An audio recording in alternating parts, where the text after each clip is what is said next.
Lisa, thank you.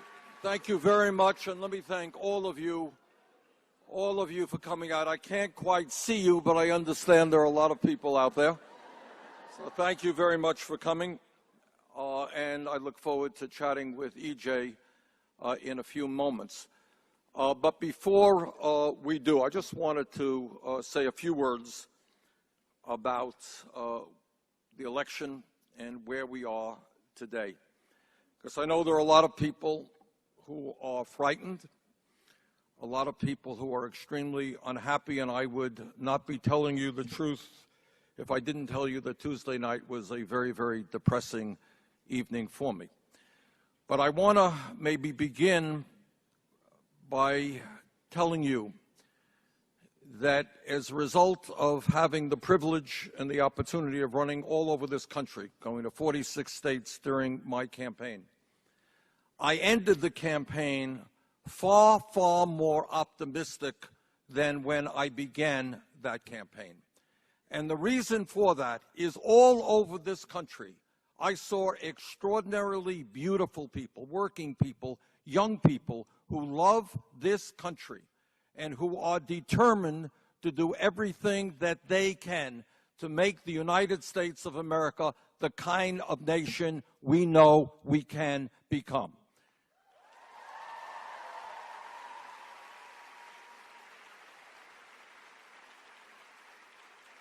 And the other point that I want to make as we move into the Trump era is to understand that real change and real politics never takes place from the top on down. It always occurs from the bottom up.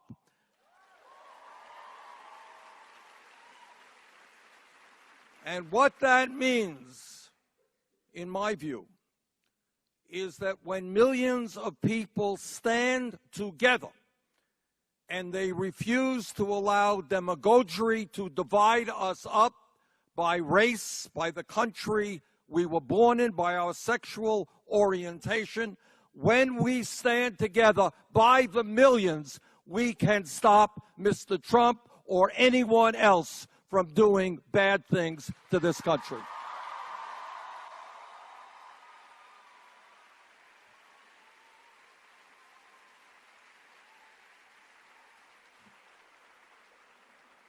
So as Lisa just mentioned, what I have always believed is that election days are very, very important days, to be sure. And elections are enormously important.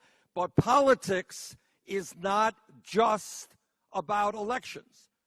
If you think about our history as a nation and the profound changes that have taken place, what you understand is that change only takes place when millions of people look around them and they say that the status quo is not working and are prepared to fight for social, racial, economic, and environmental justice.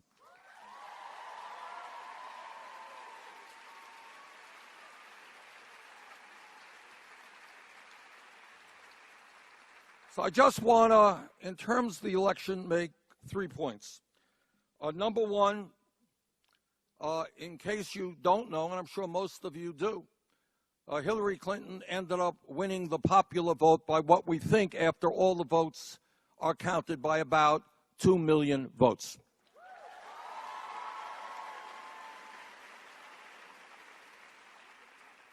Number two, if you are a progressive, on issue after issue, whether it is raising the minimum wage to a living wage, whether it is pay equity for women, whether it is rebuilding our crumbling infrastructure and creating millions of decent-paying jobs, whether it is reforming a broken criminal justice system or a broken immigration system, whether it is making public colleges or universities tuition-free, whether it is demanding that the wealthy start paying their fair share of taxes. On all of those issues and more, the American people are on our side. Don't ever forget that.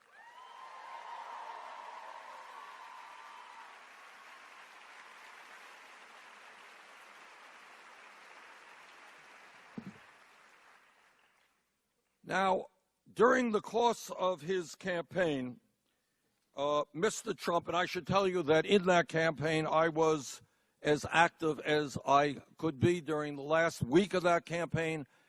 I was in 12 battleground states giving 21 speeches at rallies all over this country because I thought that it was absolutely imperative that we do everything that we can to make sure that Hillary Clinton was elected and not Donald Trump. But it didn't turn out that way. And here is where we are today. It seems to me four things. Number one, 5 things, who knows? We don't know. During the course of his campaign, which clearly, and we have to acknowledge this, was certainly one of the most unusual campaigns ever run by a candidate. Mr. Trump said a whole lot of things, and sometimes I think they would just come off the top of his head. And toward the end of the campaign, he was actually using a term that many Democrats don't use. He was saying that he was going to be the champion of the American working class. That's what he said. Well, Mr. Trump, we have a list of everything that you said, and we are going to hold you to account.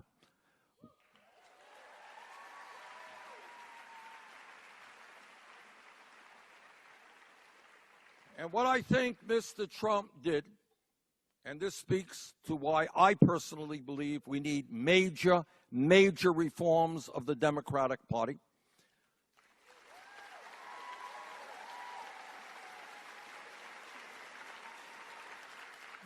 Mr. Trump said and talked about is something that the pundits here in Washington have not a clue about, and the corporate media has very little understanding about.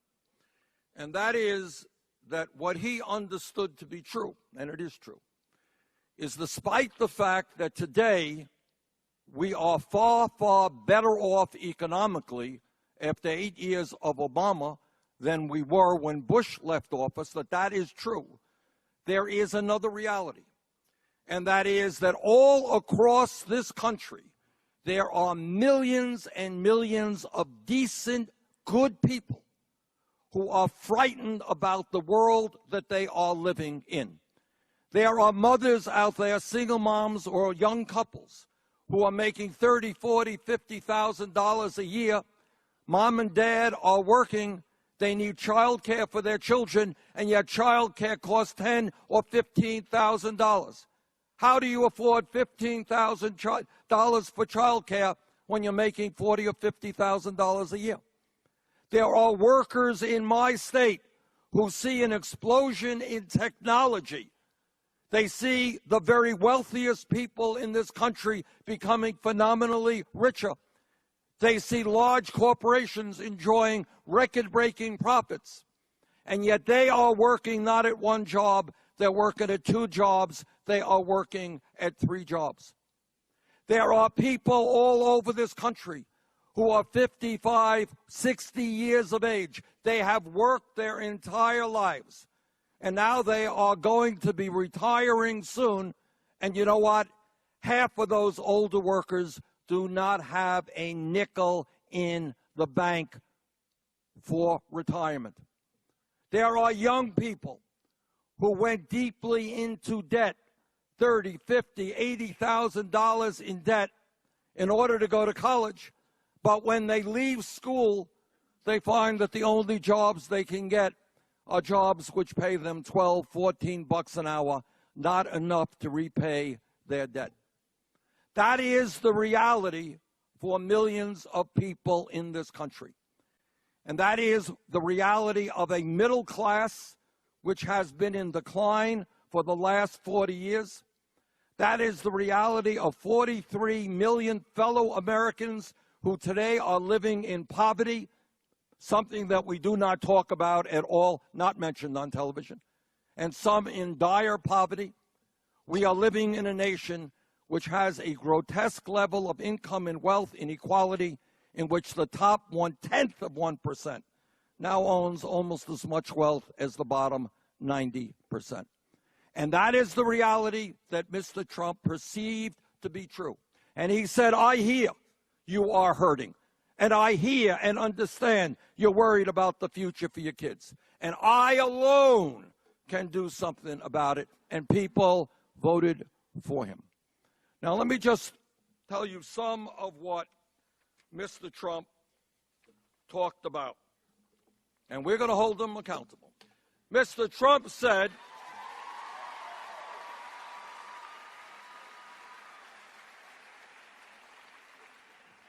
now, Mr. Trump said, unlike many Republicans, the vast majority of the Republicans, he said, he will not cut Social Security, Medicare, and Medicaid. Now, I believe we should expand Social Security. I believe in a Medicare for All program, but that is what he said. And pay attention to see what he now does. The question that will be resolved pretty quickly is whether or not everything that he was saying to the working families of this country was hypocrisy, was dishonest, or whether he was sincere. And we will find that out soon enough. But number one, no cuts, says Mr. Trump, to Social Security, Medicare, and Medicaid. Mr. Trump says he wants to invest $1 trillion in rebuilding our crumbling infrastructure. That is a good sum of money. That is exactly what we should be doing, and we can create millions of good-paying jobs if we do that. Mr. Trump, that's what you said on the campaign trail. That's what we look forward to seeing from you.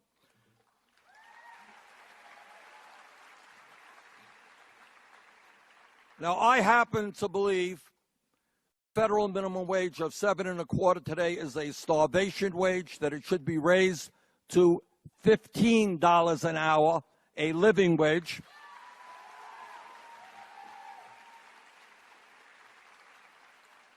Mr. Trump did not say that, but what he did say is we should raise the minimum wage to $10 an hour. Not enough, but a start, and we will hold him to those words. Mr. Trump said that Wall Street, dangerous, doing bad things. He wants to reestablish Glass-Steagall legislation.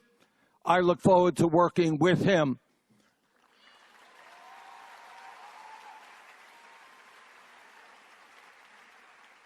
Mr. Trump said he wants 6 weeks of paid maternity leave.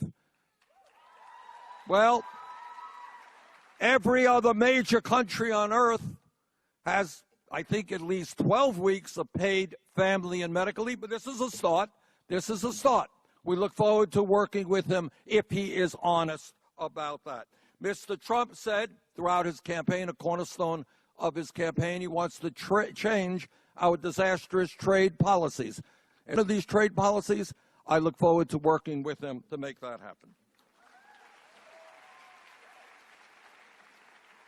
So I think what you will see on Capitol Hill is many Democrats will be prepared to work with Mr. Trump if he turns out to be sincere about the promises he made during the campaign. If those promises turn out to be hollow, if they were nothing more than campaign rhetoric, we will not only oppose his economic policies, we will expose that hypocrisy as well.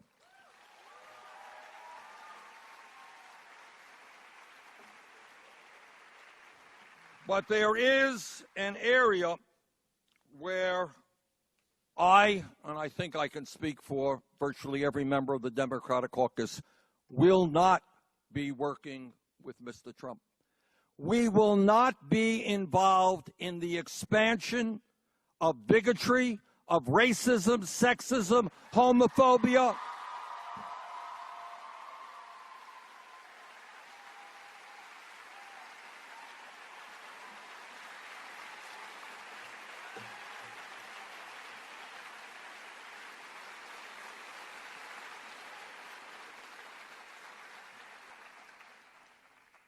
This country, as you all know, since our inception, has struggled to overcome discrimination of all forms. and that is racism and sexism and xenophobia and homophobia. For hundreds of years, extraordinarily brave people have stood up, and some of them have died in the struggle to end discrimination in America. And I say to Mr. Trump from the bottom of my heart, and I know I speak for millions of fellow Americans, Mr. Trump, we are not going backwards in terms of bigotry. We're going to go forward in creating a non-discriminatory society.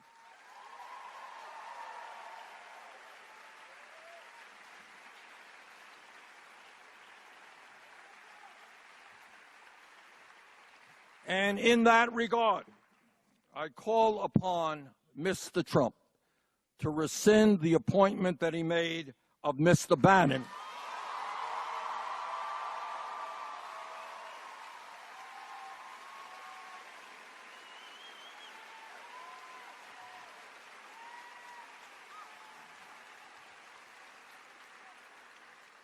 a president of the United States should not have a racist at his side. Unacceptable.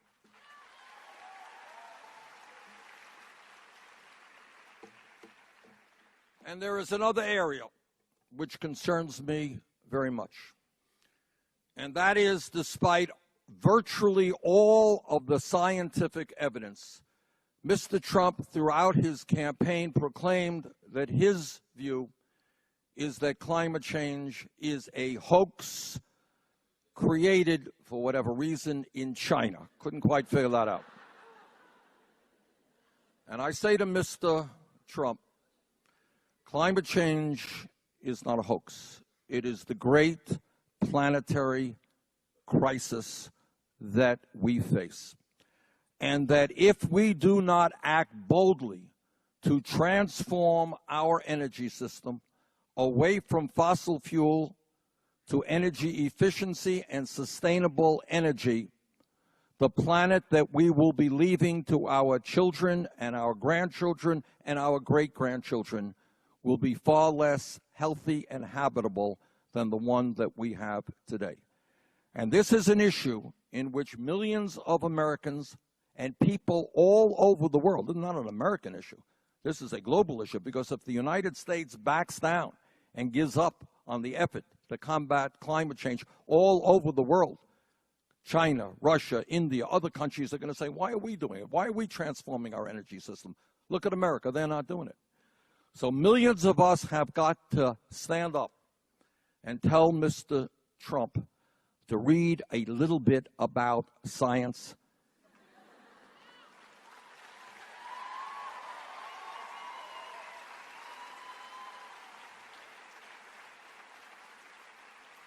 To start listening to the scientific community and not the CEOs of the fossil fuel industry.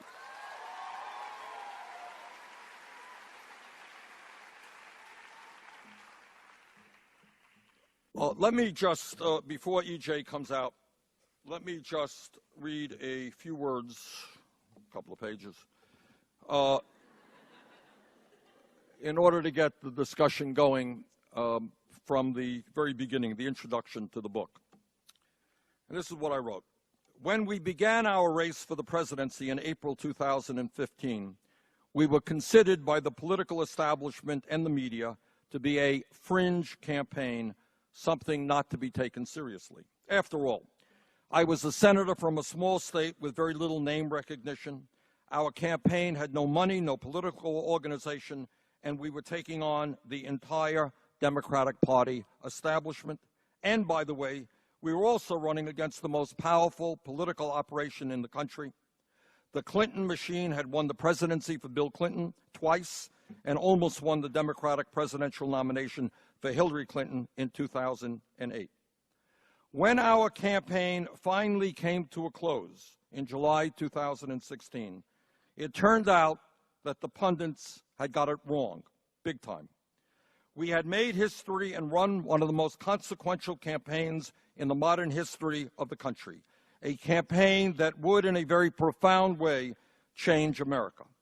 We received more than 13 million votes in primaries and caucuses throughout the country. We won 22 states, more than a few by landslide proportions. We won 1,846 pledged delegates to the Democratic Convention, 46% of the total. Importantly, in virtually every state, we won a strong majority of younger people, the future of America. We won large percentages of the vote from white, black, Latino, Asian American, and Native American youth.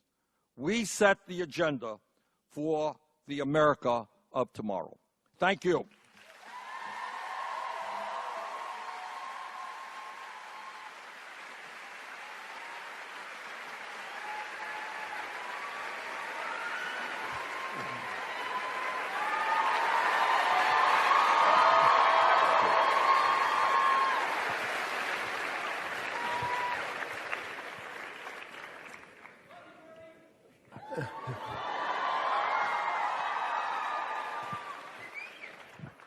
I love you, too. It's great to be here tonight. A real honor to be at GW and with Senator Sanders, and also at an event organized by Politics and Prose, which isn't just a bookstore, but a great institution in this city.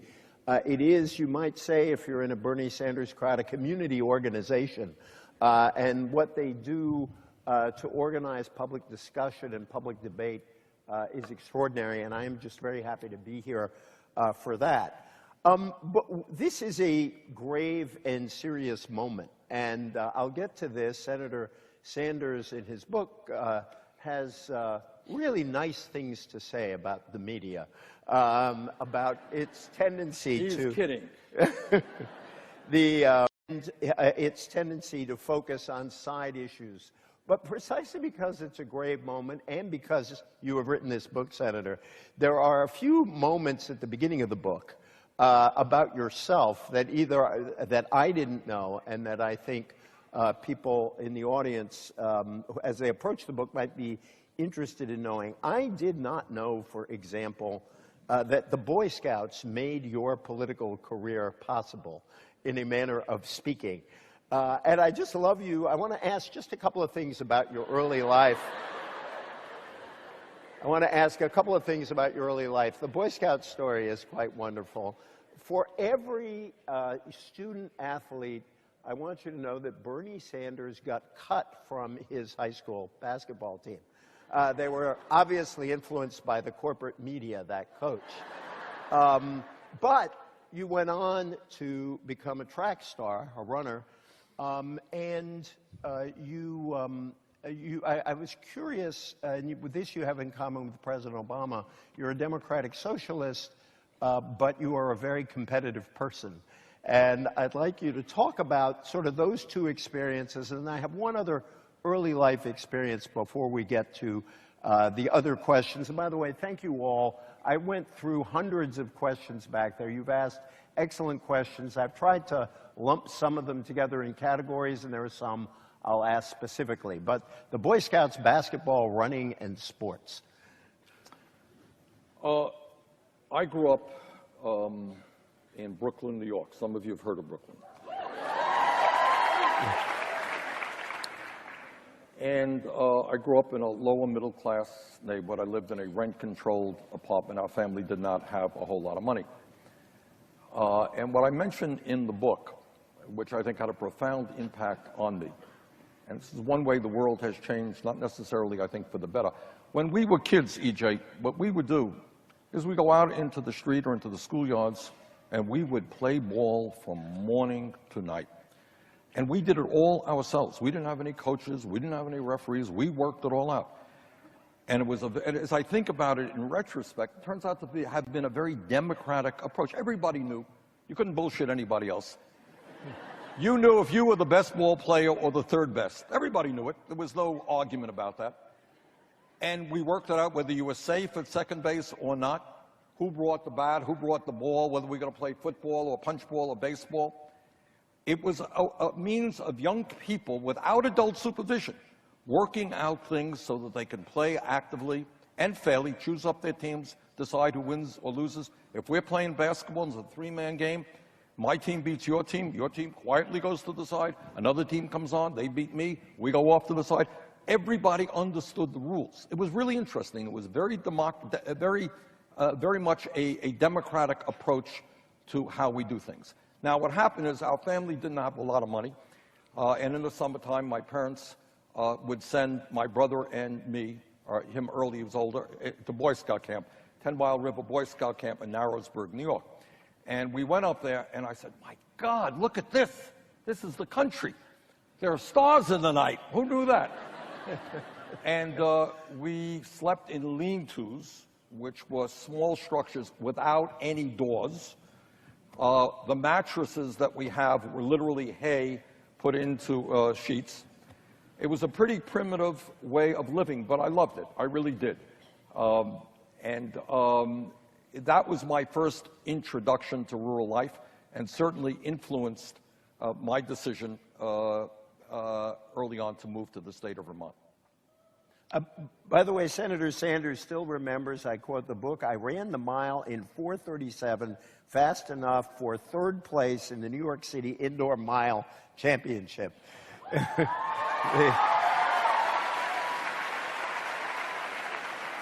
There's, later in the book, you talk about a group of organizations you joined when you were in college, and you talk about YPSL, the Young People's Socialist League, the Student Peace Union, and the Congress of Racial Equality.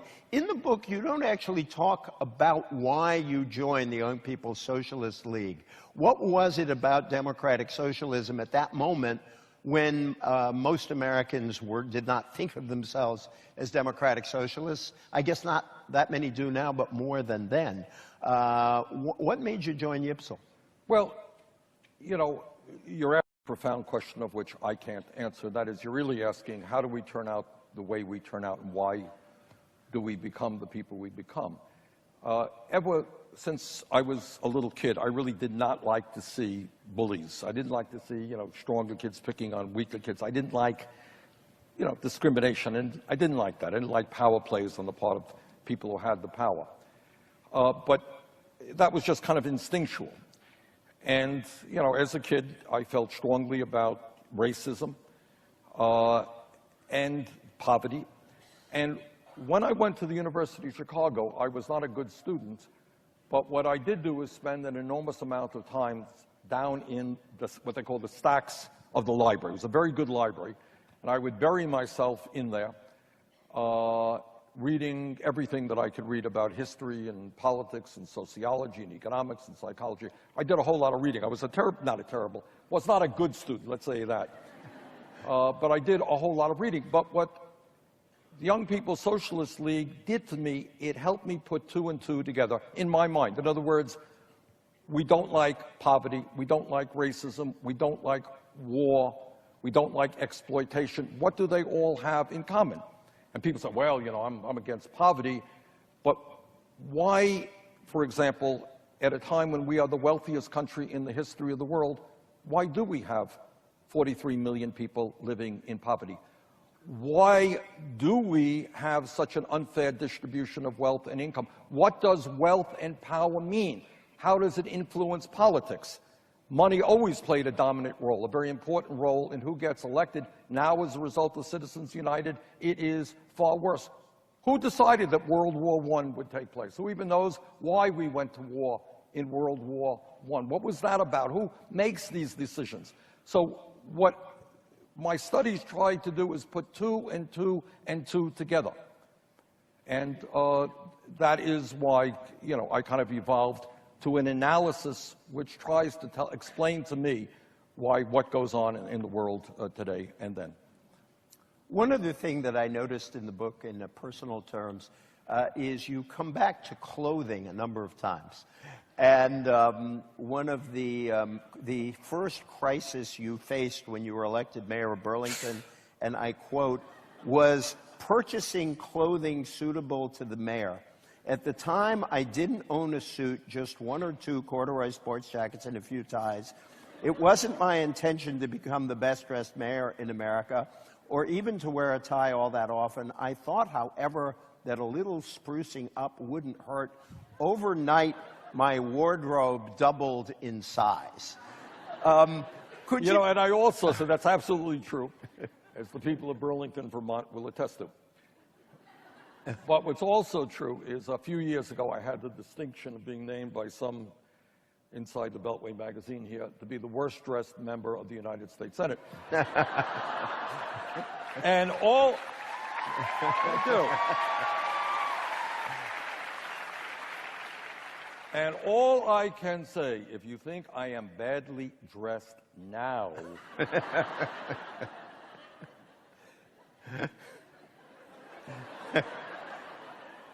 let me, I like button-down shirts myself.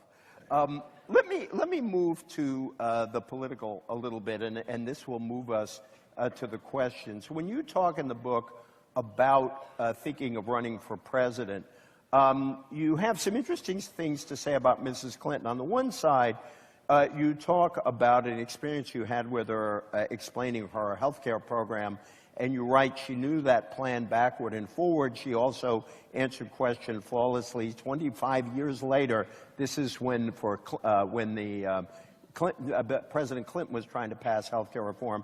25 years later, I still marvel at that performance. Yet you also are very critical of her on the same page. The Clinton approach was to try to merge the interests of Wall Street and corporate America with the needs of the American middle class, an impossible task. While the Clinton administration can boast some positive accomplishments, I supported Bill Clinton. There were major policy flaws. Tell me about, after this is all over, what is your attitude toward the Clintons, toward the politics, and toward Mrs. Clinton in the end of this campaign? The section of the book you referred to was an event that I went to at Dartmouth Medical School. And I was then in the Congress, and Hillary Clinton was First Lady and leading Bill Clinton's effort, the administration's effort, for health care reform. And I was able to hitch a ride on Air Force Two with her, and we chatted for a while, and we went to Dartmouth, because Dartmouth is only across the river from Vermont. And what blew me away is she got up there, and I'm guessing now, it was a long time ago, but maybe for an hour, she spoke without any notes whatsoever, without a note, on an enormously complicated program, which was their health care approach, which was too complicated. But she knew it all. My point was that she was not just the front person for the Clinton health care plan. She had helped write it. She really knew it. She answered questions flawlessly. And this tells me that we have an extraordinarily intelligent person. And that was the memory then. And that hasn't changed. I have a lot of respect for Hillary Clinton. We've known each other for 25 years. Got to know each other, for better or worse, a little bit more in the last year and a half. And she's a very impressive, and I like her a lot. On the other hand, what is very clear is her politics and Bill Clinton's politics are very different than mine in terms of their policy views and in terms of their understanding of how you change America.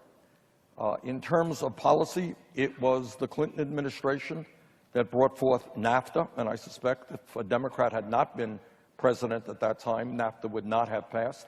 And I think that was the beginning of a series of disastrous trade agreements done at the behest of the corporate world. Big money wanted these trade agreements. They wrote these trade agreements. It was the Clinton administration that brought about the deregulation of Wall Street, led by Robert Rubin, formerly from Citibank, I think, at that point. Wall Street, major Wall Street force. And the point that I'm making is I happen to believe that at the end of the day, politically, you have to make a decision. And this is really the debate that we're going to have within the Democratic Party right now. And that debate is, which side are you on?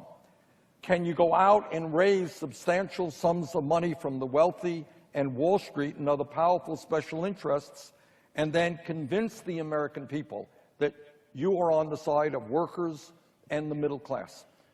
Or do you finally have to say that we are going to take on the oligarchs, we are going to take on Wall Street and the drug companies and the insurance companies and the corporate media, and that we are going to bring millions of working people together to create a very different type of party, Democratic Party, than currently exists. And that is a fundamental difference that exists between Bill and Hillary Clinton and myself. I was going to ask you the next question later, but let me just put it to you now. Well, looking through the hundreds of questions, there were a number of people in the audience who basically talked about how the Democratic Party had treated you unfairly, what were you going to do about that, what was going to happen to the party. And when some Clinton supporters, just people who knew I was doing this, they wanted me to ask you in a rather pointed way, do you think that what you did in the primaries hurt Hillary Clinton? I'm sure you saw it and didn't like it. The distinguished scholar Theda Skocpol's letter in the New York Times, where she talked about your told you so message that you're giving. Now, I'll just quote her, Mr. Sanders' refusal to concede in a timely way, as Hillary Clinton won many million more votes, his constant harping that she was corrupt furthered Mr. Trump's message and contributed to the con man's catastrophic victory. What do you say to those critics? Well, I say to those critics, number one, that you could argue the exact reverse, that maybe I would have been elected President of the United States.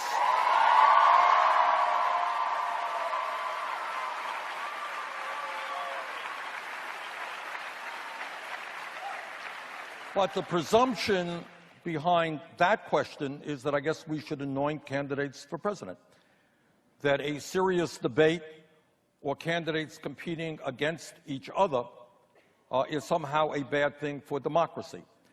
The truth is, E.J., my campaign brought millions of people into the political process, many of whom I suspect the overwhelming majority of whom ended up voting for Hillary Clinton.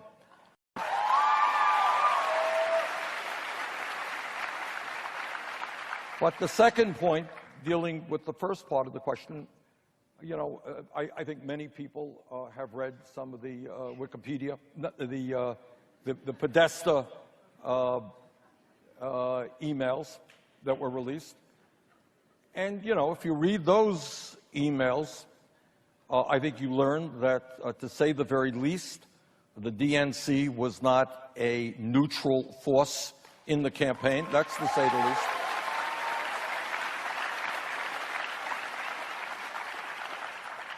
And that we had to take on, and I'm proud of this, we had to take on virtually the entire Democratic establishment. So,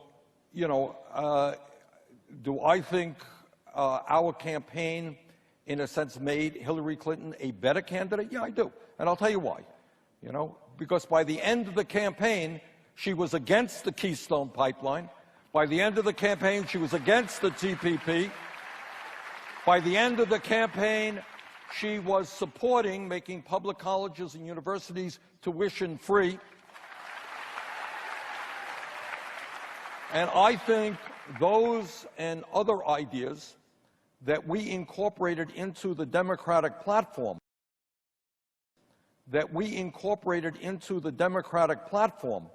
which is the most progressive party platform in the history of this country, I think all of that, in fact, made Hillary Clinton a stronger candidate.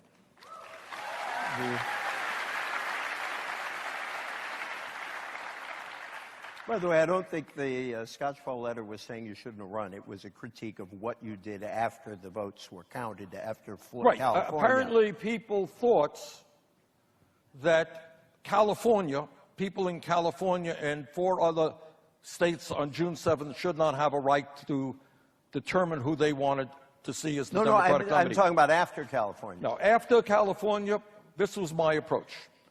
My approach was to say I am fully prepared to support Hillary Clinton. And by the way, very few people in this country worked harder for Hillary Clinton than I did. So let's be clear about that.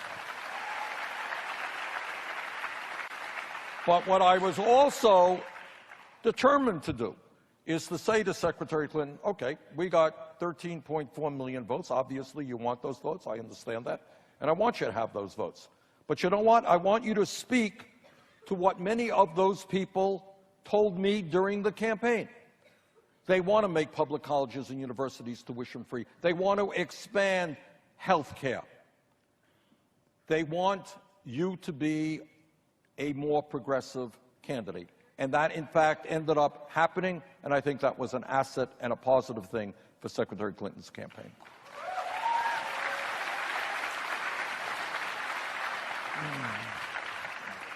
There were a number of questions about the media, and I will just read a paragraph from your book. According to a study of media coverage of the 2016 primaries by the Shorenstein Center on Media Politics and Public Policy, only 11% of coverage focused on candidates' policy positions, leadership abilities, and professional histories. I find that hard to believe. My personal sense is that number is much too high.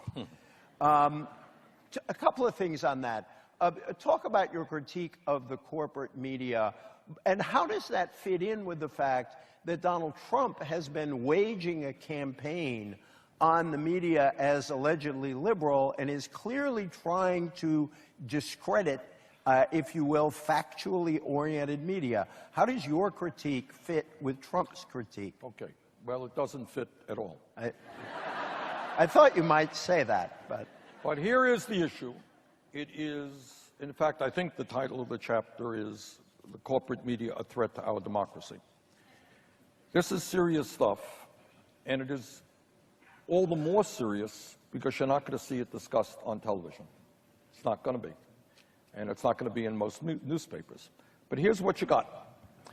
You have approximately 6 major media conglomerates, Time Warner, etc., who now control about 90% of the what we call media, which means that a handful of giant conglomerates exercise enormous power over what the American people see, hear, and read. And we have got to disabuse ourselves of the idea that NBC and CBS and CNN and Fox, all these guys, they're objective. They're kind of referees. They're going to give both sides of the story. The function of corporate media, and I hope I don't shock anybody, is to make money. That is their job. They are a business. They make money. And in fact, somebody like a Donald Trump, and EJ, correct me if I'm wrong, I'm sure you're familiar with this, I think the head of CBS and CNN both said Trump was great for them. He was outrageous. He said outrageous things. Their ratings went up. Put them on again. Every time you turn on the television, there's Donald Trump saying something outrageous, attacking somebody. Great TV. Now, we had the misfortune of not being a campaign which believed that we should viciously attack our opponent. Okay? And I try to run as positive a campaign as I could. And I also believe that a campaign and what democracy is about is taking a hard look at the real issues facing the country and offering solutions to those problems. Problem is, I could not do that in 3 seconds. And problem is, that is not what media is interested in, getting back to what EJ just read. And what he read is that study after study tells us most of television coverage is attacks, all right? And that works very well for television. How much discussion, this blew me away, and this is in the book. I quoted some guy who did a study. And this is what the study said.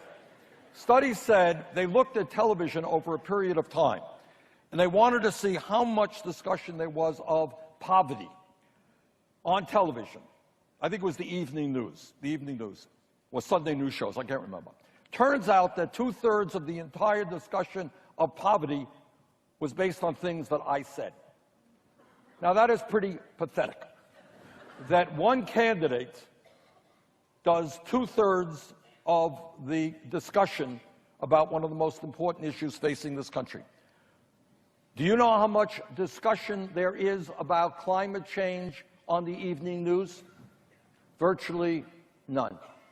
Do you know how much discussion there is about comparing the American healthcare system to what goes on around the rest of the industrialized world, where every country on earth guarantees healthcare to all people? Virtually none. So the point about my critique was not that, media hates me and all that stuff. That wasn't the point.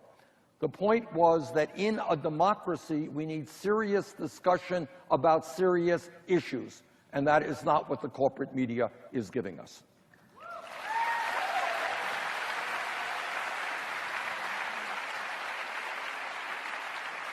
Now, Trump's problem is what the media was discovering is that he was a pathological liar. And I don't say that. I'm not into, I really don't. I have many Republican friends, and we disagree. But every day, this guy would say something that was completely off the wall. He was the only person in America who saw on television Muslims celebrating the destruction of the Twin Towers. Nobody else in America saw that on television except Donald Trump. And he was absolutely convinced that he saw that. And on it goes. And the media had a hard time because they were trying to say, well, that's not quite true, and he would take offense to that. That's a very different critique than my feelings. I'm looking for a question that someone asked to follow up on that, which was something like, what in the heck happened? Or a third grader in the audience asked, then, I add the then, why did so many people vote for Trump, if that is the case? Well, I think I try to cover that in my earlier remarks. And let us be clear. There are people in America who are racists. There are people in America who are sexists, who are homophobes, who saw in the very ugly remarks made by Mr. Trump somebody who they felt comfortable with.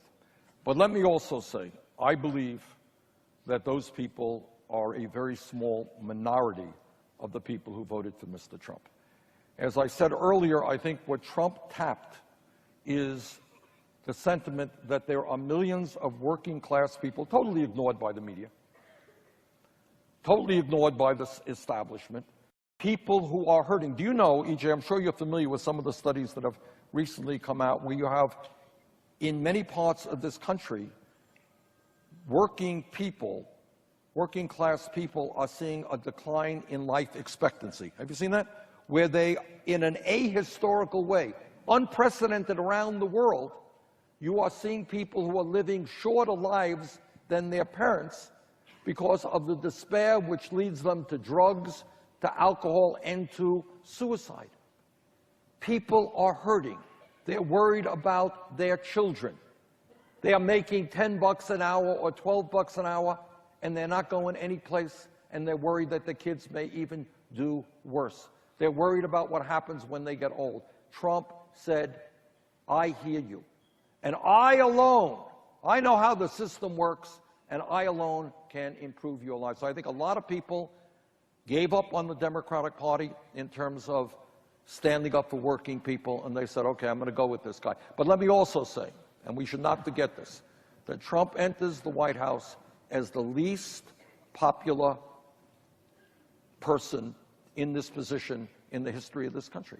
So don't think that everybody agrees with his sexist remarks, his attacks on women, his racist remarks. That would not be the case. I think there are a lot of people out of desperation saying, I'm hurting, I'm in pain, I am worried about my kids. This guy says he's going to do something for me, I'm going to give him a shot. That's why I think he got elected. I've always thought that study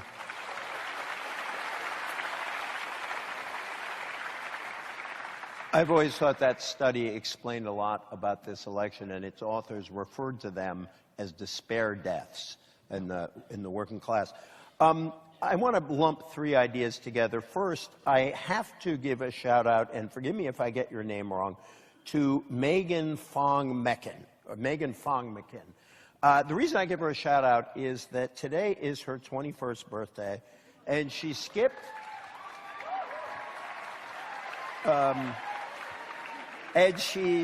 a happy hour where she could have had her first legal drink.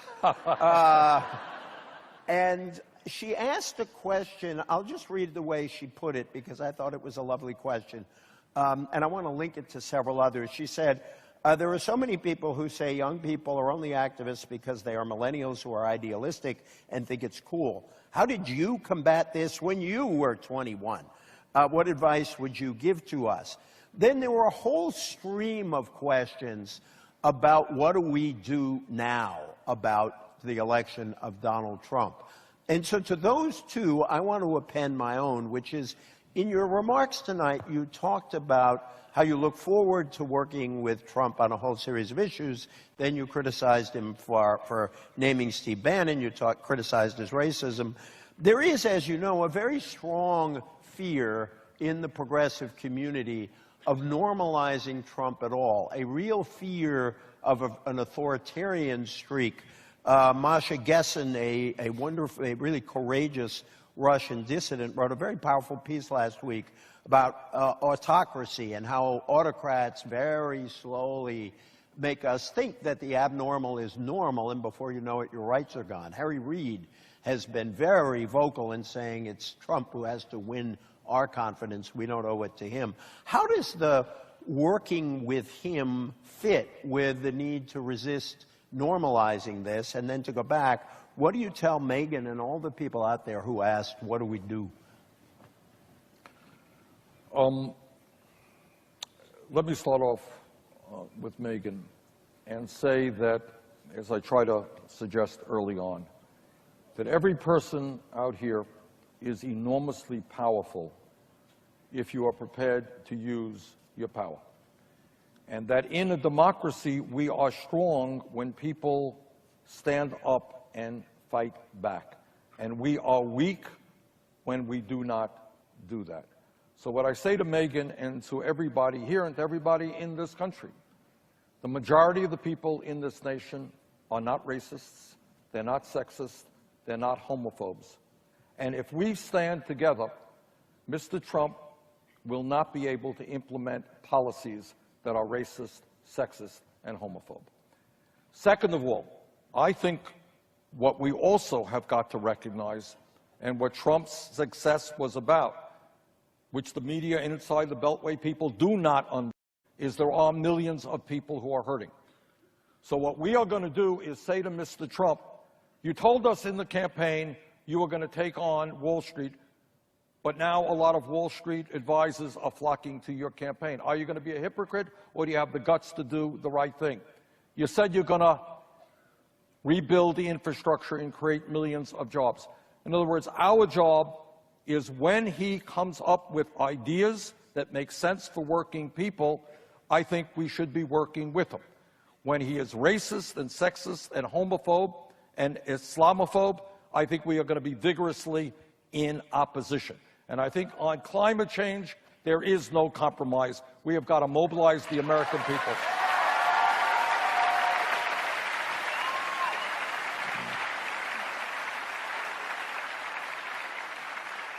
But mostly, and this gets back to transforming the Democratic Party, ordinary people have got to know that the Democratic Party has the guts to stand up to some very powerful people today whose greed is destroying the middle class and working class of this country. And if we can't do that, I don't see much of a future for the Democratic Party.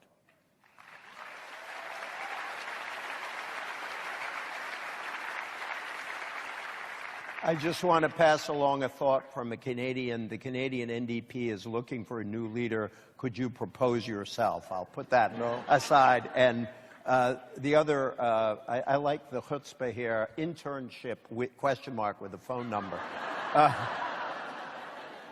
There were a lot of questions about what Democrats should do about the Supreme Court vacancy. Dahlia Lithwick, the great writer on the court, recently said that Democrats should, on principle, oppose any nominee that Trump makes because it's an illegitimate nomination, given the blocking of Merrick Garland. What do you think about that, and what will Democrats do now that you are responsible and in the leadership?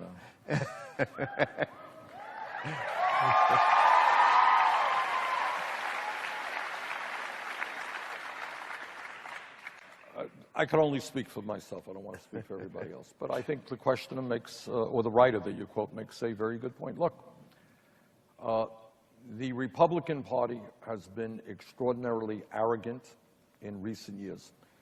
The idea that they would not even hold a hearing for Garland when it is crystal clear that our Constitution provides for the President to nominate an individual to become Supreme Court Justice, and the Senate holds hearings and goes about its business about whether or not they want to approve that individual.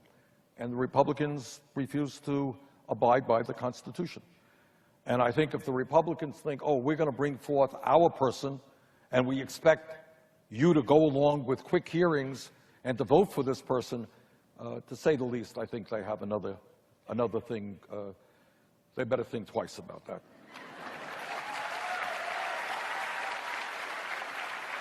But, EJ, it is obviously terribly important what happens in the Senate and what happens in the House, but it is far, far more important what happens at the grassroots level in this country. I was named today, as you indicated, a part of the leadership. I think my title is to be head of outreach efforts, and that's something that I take very seriously. So I think, again, whether it's the Supreme Court, whether it's the fight against bigotry, whether it's the fight for climate change, our job is to bring millions of people together. Republicans are many things. They are not dumb. And especially with regard to young people, if they see millions of young people demanding action on climate change, demanding that our energy system be transformed, if they see young people saying, we do not want to leave college $40,000, $50,000, $100,000 in debt. If young people are prepared to stand up, if working people are prepared to stand up and demand a minimum wage, which is a living wage, if we're all prepared to stand up and demand pay equity for women, if we are prepared to fight for a woman's right to choose, and millions of us come together,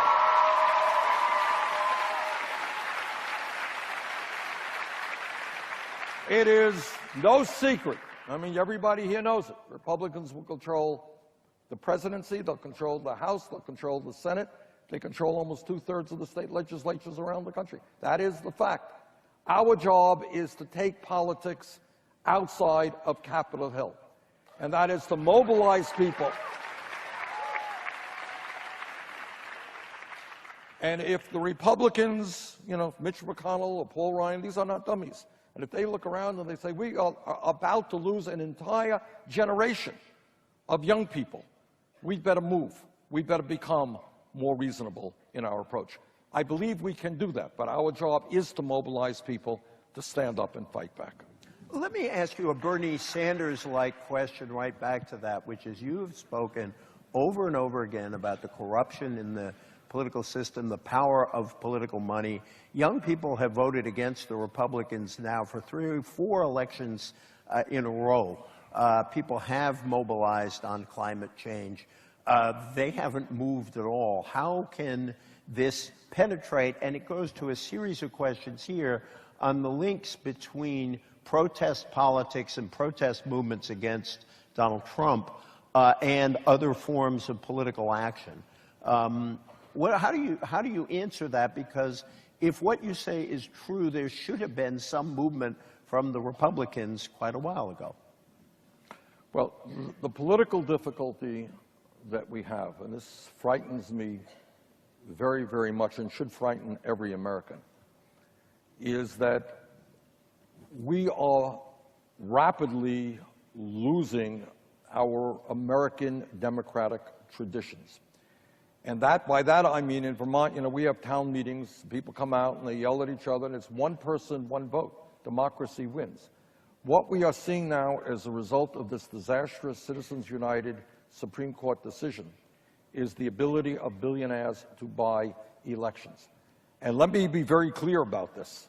Mitch McConnell and many Republicans believe that Citizens United did not go far enough. They believe that we should end all campaign finance restrictions, limitations, and that billionaires should be able to give directly, not independent expenditures. That if you want to run for office, the Koch brothers will come up to you and say, EJ, here is $1 billion. We're going to support your campaign for presidency, and we will give you your staff. You work for us. You're essentially a paid employee of the Koch brothers. Now, we got to figure out, that's number one. And number two, we got to deal with the Republican effort at voter suppression all over this country.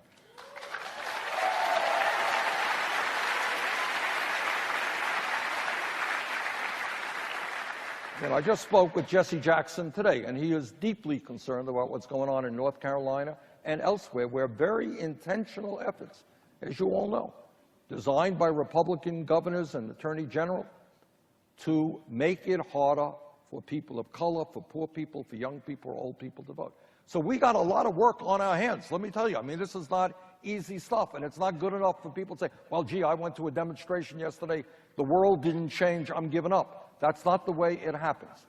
Put yourself into an historical context. Think about the struggles 100+ years ago that workers went through in order to gain dignity on the job and to form unions. Think about what women went through for a very long period of time in order to get the right to vote, in order to get the right to have an education or the job that they wanted. Some of those women died in the struggle. Some went on hunger strikes. Some ended up in jail. Think about the struggles of the gay community. How many decades and decades they fought with their straight allies in order to make sure that people had the right to marry someone regardless of their gender. Change does not come easily. We are in a struggle. And we are in a struggle against very, very powerful people who want it all. That's the bad news. The good news is there are a hell of a lot more of us than there are of them. And we got to be smart and figure that out.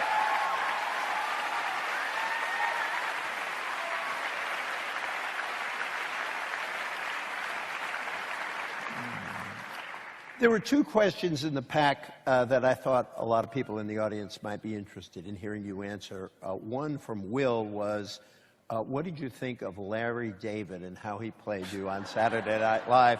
And the other is from Elizabeth, who asked, if you were stuck on a desert island with 3 politicians, who would you pick? That begs the question of whether you'd want to be stuck on a desert island with 3 politicians. Larry David and that question.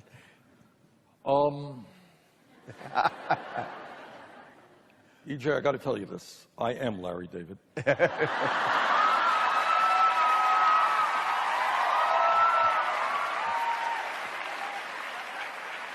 And I fooled you, didn't I, huh? Sanders is back in Vermont, and I'm here, and you fell for it. I know.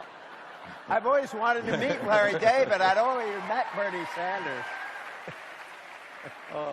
I had the, and I'll tell you something else about television, go on Saturday Night Live, and suddenly a lot of people know you who didn't know you before, I'll tell you that. Larry David is a brilliant comedian. He's a brilliant guy, and it's a little bit scary watching him do me. He does me better than I do me, so it's... You know, in terms of the second question, one of the, before I ran for mayor of Burlington, I did a video, and what I wanted to do, and I would have done probably in my life if I hadn't gotten elected mayor, was to try to talk about political figures in our history who've kind of been wiped out of history, who you know, the media doesn't talk about very much. And there's some extraordinary people throughout our history who have done remarkable, courageous things that we don't know about. And I did a video about one of the great people in American history. His name is Eugene V. Debs.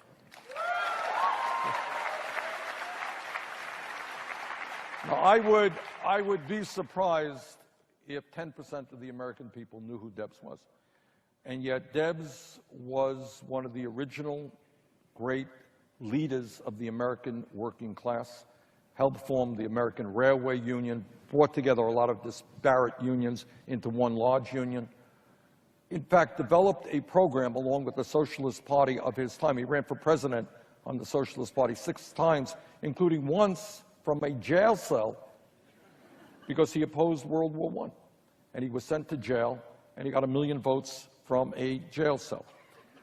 So I think, you know, from an historical perspective, he was an extraordinary man, and I would not mind spending some time with him on on an island someplace, preferably a warm island. But the other person that I think everyone has heard of, but doesn't really fully appreciate his strength and his genius, is Martin Luther King Jr. What the media has done with King over the years is to say, well, this guy was a brave guy, he was a great guy, he helped break down segregation in the South, helped bring the Voting Rights Act, and he was just really, really great. What they do not tell you, and what they kind of try to erase from history, is I hope all of you know that when King was assassinated, he was not on a quote-unquote civil rights demonstration. He was out helping garbage workers in Memphis, Tennessee, who were really working for terrible wages and terrible working conditions. He was also in the process of forming and putting together a Poor People's March, which was blacks and whites and Native Americans and Latinos, poor people, demanding changes in national priorities. Instead of spending unlimited sums of money on the military, making sure that people had health care and educational opportunities. Point that I'm trying to make here is if you read King's life, you understand that he was extraordinarily courageous in standing up to the establishment. What the establishment wanted from him is, you're a great civil rights leader. And he said, thank you, but no thank you. I'm going to oppose the war in Vietnam. Boy, did they not want to hear that. And then he said, you know what? I think we need to change our national priorities. We need to take on the wealthy and the powerful. They did not want to hear that as well. So this was a man of great courage and magnitude, also somebody I wouldn't mind spending time with on a desert island. What did you make of the Russian intervention in this election and the FBI intervention? And it's odd to put those two together, isn't it? But it is, and you know, I don't want to speak about more than I know. I mean, I think I can simply say that I believe what Hillary Clinton said the other day is true. I think that effort hurt her at the end of the campaign, no question about it. It hurt her once, and then it hurt her twice. When a few days before the election day, they decided that there was nothing new in the emails that they had perused. It is this whole situation now of cybersecurity. I mean, this, what the Russians, we think, have done, raises this unbelievable issue of whether or not anything we have online is in fact private and secure. I mean, that's just an extraordinary thought. You think about your medical records, your banking records, every damn email that you have sent out. Can somebody access it? And we're beginning to think, yes, that is the case, which makes me think, above and beyond Russia, that we really need legislation to catch up with this exploding technology to ensure privacy for the American people.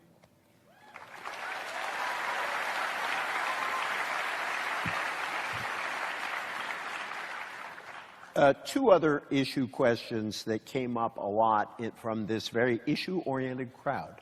One were not surprising, neither is surprising actually. One was what can be done about the Electoral College and also about gerrymandering. Those came up. And then the other is how can Obamacare be defended and ultimately expanded? And that was the theme of a whole lot of the questions that came in. Well, let me start with the second. And this again, you know, I know some of my Democratic friends will be in disagreement with me. I voted for the Affordable Care Act, so-called Obamacare, and it got some major provisions in there which greatly expanded community health centers for many, many millions of people. But at the end of the day, what we have to say is that the question that we have to ask ourselves on health care is a pretty simple question. How does it happen that we are the only major country on earth not to guarantee health care to all people as a right? How does it happen that despite 28 million people having no health insurance and many others being underinsured, we end up spending far, far more per capita on health care? And how does it happen that our health care outcomes are not, in many cases, better than other countries? In other words, we have a health care system which is basically dysfunctional. And I happen to believe we need to move toward a Medicare for all single-payer program.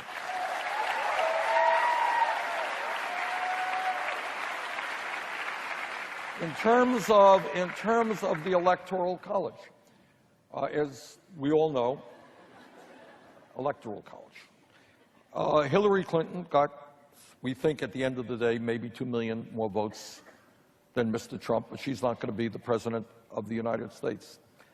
On the surface, that doesn't seem to make a lot of sense in a democratic society. But on top of that, you got the absurdity, and I can tell you firsthand, that this entire campaign was played out in 15 or 16 states. All right, so the assumption is, let's say California and Vermont are Democratic, no one has to worry about that. Wyoming and South Dakota are Republican, no one has to worry about that. We don't have to pay attention to the needs of the people in those states. So people in Wyoming don't get any candidates coming there. People in Vermont don't get any candidates coming there. California, the largest state in this country, is ignored politically. Their needs, their problems are ignored. So I think we have to rethink the whole Electoral College. We should not have a campaign where 2/3 of the states in this country are ignored. Every vote matters. The vote in California, the vote in Wyoming. Candidates for president should have to go after every one of those votes. I think that would create a better democracy than what we have right now.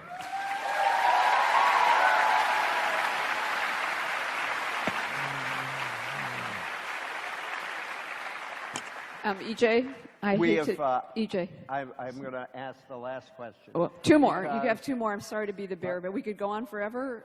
We have time for two more questions, so two more. Oh, I'll just give the last one. Okay. Whatever. You're in charge. Knowing, I'm going to ask one question from the pack and one question of my own. The question of my own is, it goes back to what we've hit on all the way through here. I personally, speaking for myself, think it's more important than ever that every one of you stays engaged in politics. We really need you now.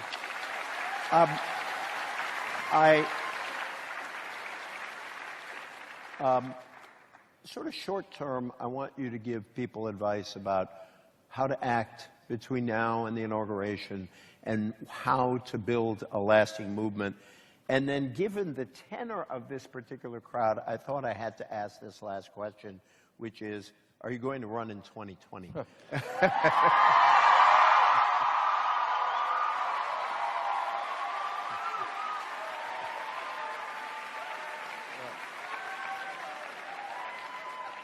I think that after what appeared to be a never-ending campaign in 2016, the last thing the American people are worried about now is who's going to run in 2020. It's right here on this card. I know.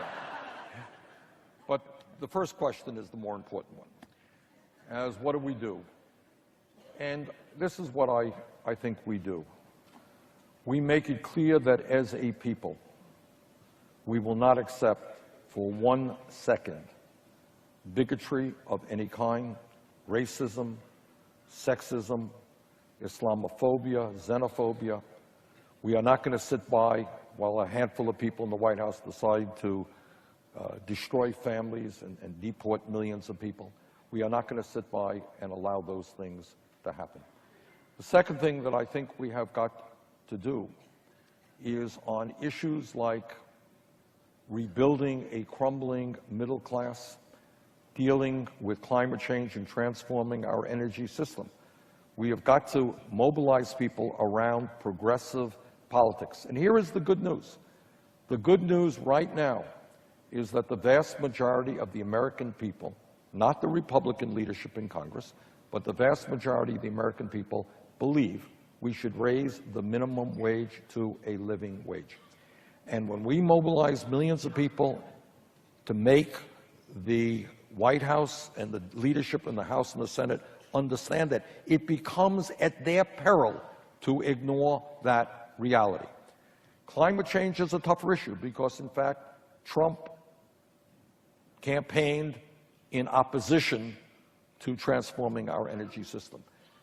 But this is an issue that we are just going to have to mobilize like crazy because, let me say this, in my view, the future of the planet is at stake. and we must transform our energy system.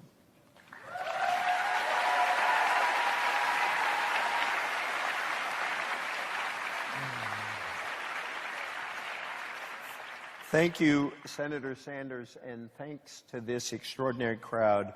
Never surrender to indifference and never surrender to fear. Thank you all for being here tonight.